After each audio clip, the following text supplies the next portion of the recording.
We're at a lake in the Nicola region of British Columbia, Canada.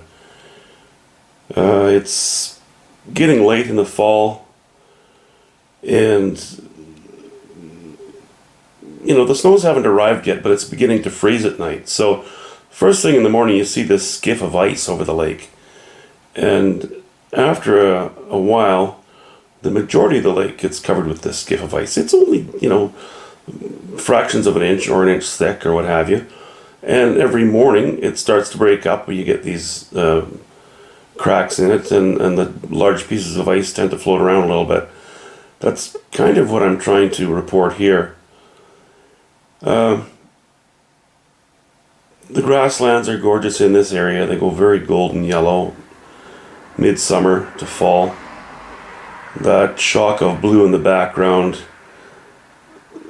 is sort of a distant hill that's really covered with completely with trees, and you can get that in that area. You can get the small area that's in a rain shadow, which is arid, and then a range of hills over, you'll start to get completely treed areas.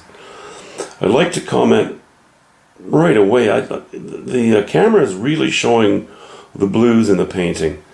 The blues that you're seeing are really greener than what I'm seeing on my camera screen. But I guess we'll just live with it for the sake of the video. I suppose I'll zero in a little bit here, or zoom in rather, and we'll have a look at some of the colors that I've used.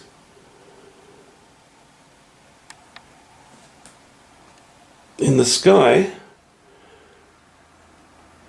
on the darker, more foreground clouds, mostly cobalt blue and raw umber. I've added some ultramarine blue and sometimes a hint of alizarin crimson to that mixture for the darker, more foreground areas. And over here where it's raining a little bit, same idea. As we get into the lighter parts of the sky, there's very little of either blue in it. It's going straight raw umber and a touch of ultramarine blue and yellow ochre. You'll start to see that here. And then into the focal area, we're going with no blue whatsoever, titanium white, yellow ochre, a hint of alizarin crimson, and in my very lightest area, you can't see it so easily, but I've actually used a little bit of cad yellow pale, yellow ochre. Like, I'm serious, such a small amount, you almost can't tell it's there. But that with titanium white. I don't like using straight titanium white. I find it very cold. So that's why I try to warm it up with a little bit of yellow ochre, and sometimes cad yellow pale.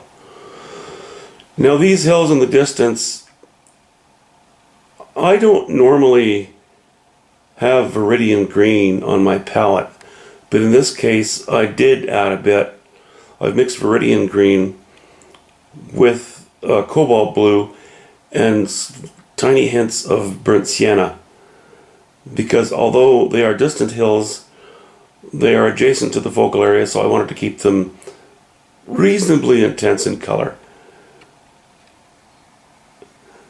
So the closer hills here, in the shadows, mostly ultramarine blue, burnt sienna, and yellow ochre and white. And when you get into the lighter areas, I've gone, in some cases, yellow ochre and burnt sienna and white. And where I really want the sun to hit it, I've gone cad yellow pale with a hint of burnt sienna. And here, over here, I've just gone I just touched it with straight cad yellow pale and a bit of titanium white. But so there's a kind of a limited palette in these hills on this plain.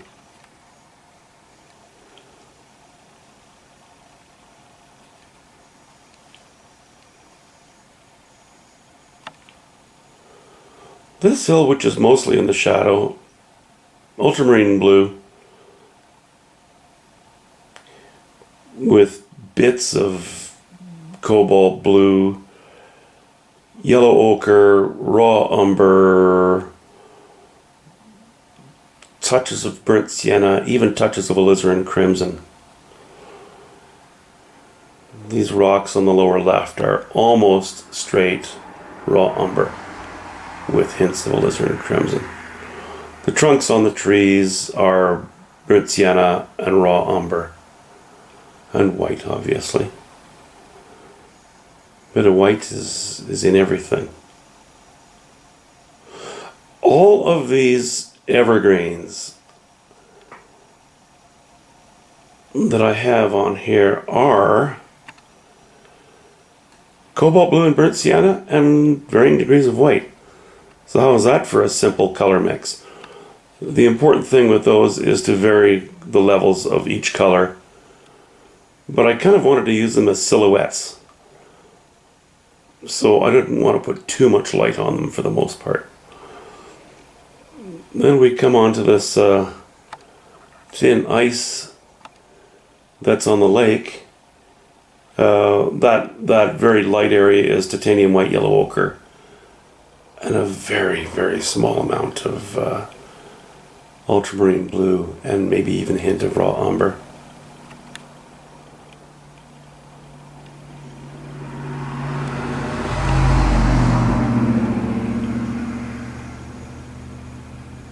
Sorry for my shakes here. Where the ice is broken and this big crack here is revealing the water is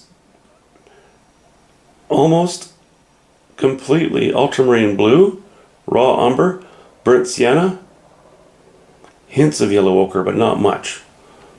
I didn't want to make it too blue because I did not want to have too high a chroma on the lower edge of the painting.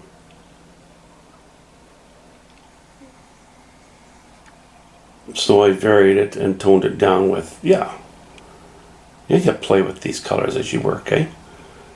I want to break it up a little bit.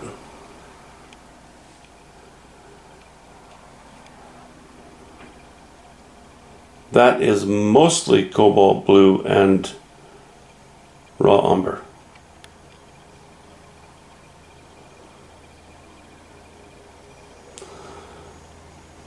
I'm thinking that's about it.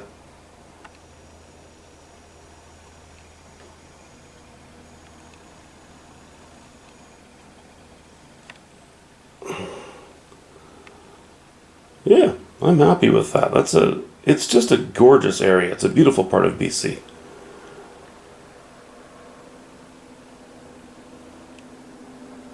So guys, hope you enjoyed this.